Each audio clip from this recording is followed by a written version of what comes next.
AFC অনূর্ধ্ব-20 বাছাই পর্বের খবর। শেষ মুহূর্তের গোল হজম করে আবারও পয়েন্ট হারিয়েছে বাংলাদেশ। নিজেদের দ্বিতীয় ম্যাচে গুয়ামের সঙ্গে 2-2 গোলে ড্র করেছে মারুফুল হক শিষ্যরা।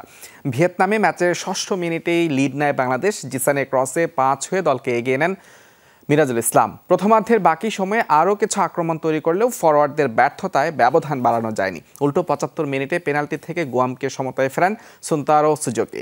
87 মিনিটে প্রতিপক্ষের রক্ষণের ভুলে আবারও এগিয়ে যায় বাংলাদেশ। স্কোরলাইন 2-1 করেন বদলি ফরোয়ার্ড মইনুল ইসলাম। কিন্তু ম্যাচে যোগ করার সময়ে কার্টিস হারমনের গোলে সমতায় ফেরে গুয়াম। শেষ পর্যন্ত ড্রয়ের হতাশা নিয়ে মাঠ ছাড়তে হয় লাল সবুজ প্রতিনিধিদের।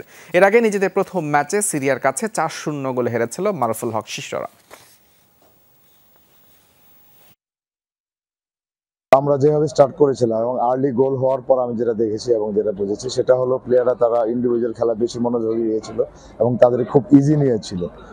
এটাই আসলে ম্যাচের কাল হয়েছে। ফুটবল টিম গেম, এটা এখনো আমাদের প্লেয়ারদের আন্ডারস্ট্যান্ডিং প্রবলেম আছে।